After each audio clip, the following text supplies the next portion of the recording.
अस्सलाम वालेकुम नाज़रीन, मैं हूं अमजद रशीद और आप देख रहे हैं प्रोग्राम हक़ाइक़ और हमारे साथ मौजूद हैं सियासी तज्ज़िया कार इशफाक अब्बासी साहब। अस्सलाम वालेकुम अब्बासी साहब। वालेकुम सलाम। अब्बासी साहब, इस्लामाबाद हाई कोर्ट ने मरीम नवाज़ को एवन फील्ड अपार्टमेंट रेफरेंस से बाइज़्ज़त बरी कर दिया गया है। इस्लामाबाद हाई कोर्ट के इस फैसले पर आपकी क्या राय है? देखिए जी, मरीम नवाज़ को आज इस्लामाबाद हाई कोर्ट ने एवन फील्ड रेफरेंस जो काफ़ी 3-4 साल पहले जो 5 साल बनाया गया था उससे बाइज़्ज़त बरी किया। काफ़ी तारीखें मरीम नवाज़ ने और कैप्टन सफदर ने भुगती हैं और यही वो रेफरेंस है, इसके साथ वो लिंक करता है जो नवाज शरीफ के ख़िलाफ़ जो बनाया गया था। अभी आज जो इस्लामाबाद हाई कोर्ट के जजेस हैं वो कह रहे हैं भाई मरीम नवाज़ तो इसमें आती ही नहीं है, आपने इनको क्यों सज़ा दी है। यानी आप ये देखें, मरीम नवाज़ ने जेल भी काटी इसी रेफरेंस में उसने अपनी वालदा को छोड़ के वो बेड पे बिस्तर मर्ग पर छोड़ के लंदन में, और वो यहाँ आई, इसी रेफरेंस पे सज़ा उन्होंने भुगती और वो जेल में रही। अभी ये बताएं ना, इसका कौन है कसूरवार? इसका कौन कसूरवार है जो उन्होंने इतनी तकलीफ़ें परेशानियां बर्दाश्त की हैं, आज उन्होंने बरी कर दिए। कोई इसको कोई पूछने वाला है कि जिसने अगर किया है तो उसके खिलाफ भी कोई कार्रवाई कानूनी होगी या नहीं होगी।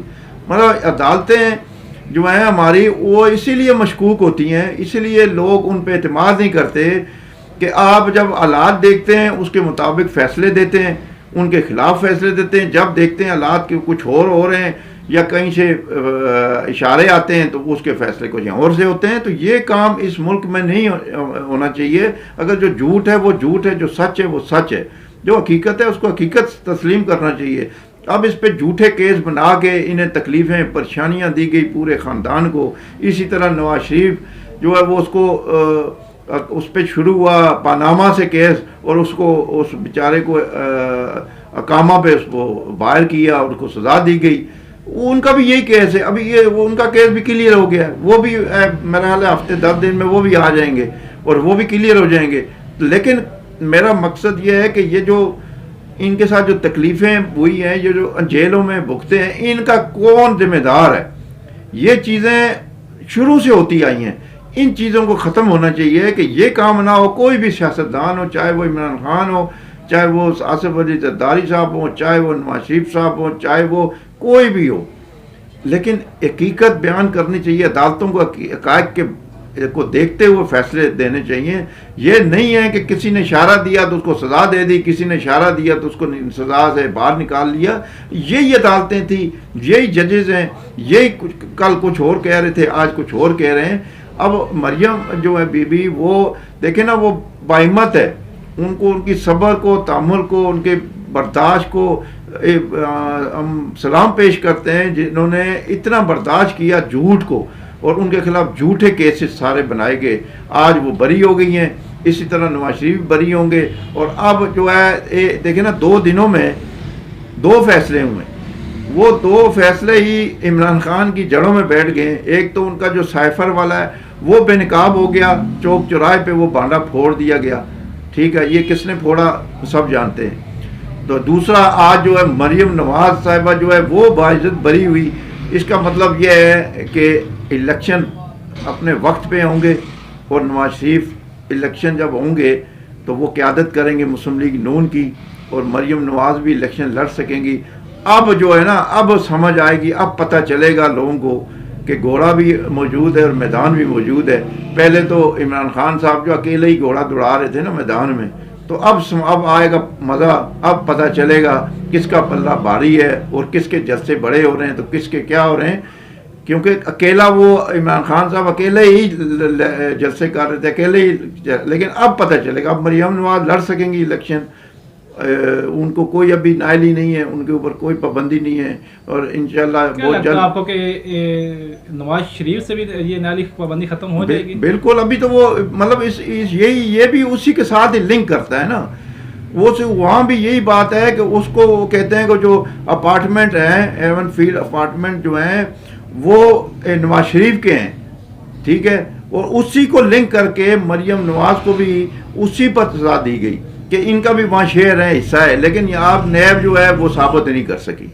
इसी तरह نواز شریف نے یہ کہا تھا میرے اپارٹمنٹ نہیں ہیں، میرے بیٹوں کے ہیں، میرے نہیں ہیں، لیکن انہوں نے زبردستی جوڑ دیا گیا تھا کہ نہیں جی آپ کے ہی ہیں. یعنی وہ ایک بندہ کہہ رہا ہے میرے نہیں، وہ کہہ رہے نہیں آپ کے ہیں، ثبوت بھی کوئی نہیں ہے. تو وہ جو ارشد ملک صاحب مرحوم جو بیچارے جاتے جاتے انہوں نے ایک بیان دے دیا تھا کہ مجھ سے زبردستی فیصلے کرائے گئے اور مجھے کس طرح فیصلے کرانے کے لیے اوپر زور ڈالا گیا. وہ مر گئے لیکن وہ اپنا بیان دے گئے اور وہ پھر ان کو وہ ججز کی جو کرسی ہے اس پہ بھی سے عہدے سے بھی ہٹا دیا گیا تھا اس بیان کی وجہ سے. تو کہنے کا مقصد یہ جو ایون فیلڈ ریفرنس ہے اسی کو لنک کرتا ہے وہ نواز شریف والا جو سزا ہے نا اس کو. تو وہ بھی نواز شریف واپس آ جائیں گے راہداری کی وہ درخواست دیں گے، وہ ایک ہفتے میں 10 دن میں آ جائیں گے اور آ کے وہ بیش ہوں گے. تو وہ بھی 2-4 تاریخیں چلیں گی، ختم ہو جائے گا اس کا بھی، وہ بھی اہل قرار دیے جائیں گے، ان پہ بھی سزا جو ہے کل ختم ہو جائے گی. اور لیکن مقصد یہ ہے کہ یہ جو سارا ڈرامہ 3-4 سال سے چلایا گیا، تحریک انصاف کو لایا گیا، عمران خان کو لایا گیا، لیکن ملک کا ستیہ ناش کر دیا گیا نا. یہ تو آپس میں تو کھیل رہے تھے لیکن ملک کا بیڑا غرق کر دیا. عوام بیچاری اس سارے سفر میں جو عوام ہے وہ بیچاری مہنگائی اور بے روزگاری کی چکی میں پس گئی ہے. تو سارا جو بھی نقصان زیادہ ہوا ہے وہ عوام کا ہوا ہے اور ملک کا ہوا ہے. تو میرا کہنے کا مقصد ہے کہ یہ نہیں ہونا چاہیے. اگر کسی کے پاس کیس بنتا ہے تو بنے، یہ نہیں کہ نیب کو آپ اپنی مرضی سے چلائیں، FIA کو اپنی مرضی سے چلائیں، اس پہ کیس ڈال دیں. اسے کچھ اور بھی ویڈیو آنے والی ہیں عمران خان کی جس میں وہ مطلب وہ آرڈر دے رہے ہیں، حکم دے رہے ہیں کہ فلانے کو پکڑو، فلانے کو چھوڑو، فلانے کو یہ کرو، فلانے کو یہ. ان کی آڈیو اور ویڈیو آ رہی ہیں اور وہ آنے والی ہیں اور لوگ دیکھیں گے، خود بھی دیکھیں. کچھ اور بھی ویڈیو ہیں جو دیکھنے کے قابل نہیں ہیں، کچھ ایسی ویڈیو بھی ہیں نازیبا قسم کی تو وہ بھی دیکھنے کے قابل نہیں ہیں. لیکن جو ریلیز کرنے والے ہیں نا وہ کہتے ہیں کوئی ہیکر ہے جس نے یہ سارا کچھ انہوں نے بیک کیا ہوا ہے. تو دیکھو وہ ابھی کب ہیکر جو ہے کب ریلیز کرتا ہے تو لوگ دیکھیں گے. پھر 30 ستمبر کی اس نے ڈیڈ لائن دی ہوئی. نہیں 30 ستمبر تو اس نے کہا ہے نا، عمران خان نے کہا ہے نا، ہیکر نے بھی بولا، ہیکر نے بھی کہا ہے. تو دیکھیں ابھی کیا ہوتا ہے. ظاہر ہے اس نے ریلیز کرنی ہے کل. اس کا مطلب ہے بہت سے چہرے بے نقاب ہو سکتے ہیں. ہاں جی، وہ جب اس نے ریلیز کرنی ہے تو لوگوں نے دیکھنی ہے. تو لوگوں نے جب دیکھنی ہے تو ان کا کیا امیج جائے گا. جو لوگ یہ حرکتیں کر رہے ہوں گے یا سازشیں کر رہے ہوں گے، ان کا جو بیانیہ ہے یا ان کی جو لوگوں میں مقبولیت ہے، ان کی مقبولیت سے کیا حال ہوگا یہ دنیا دیکھے گی. یہ جو اگلا ہفتہ آ رہا ہے بڑا اہم ہفتہ ہے، بہت کچھ ہونے والا، اس میں بہت کچھ باہر آنے والا ہے اور تبدیلی اصل ابھی آنے والی ہے. ناظرین یہ تھے اشفاق عباسی صاحب جن کا تجزیہ آپ نے سنا. اس کے ساتھ اجازت دیجیے، ہمارے چینل کو لائک، سبسکرائب اور شیئر کرنا نہ بھولیے گا. اللہ حافظ.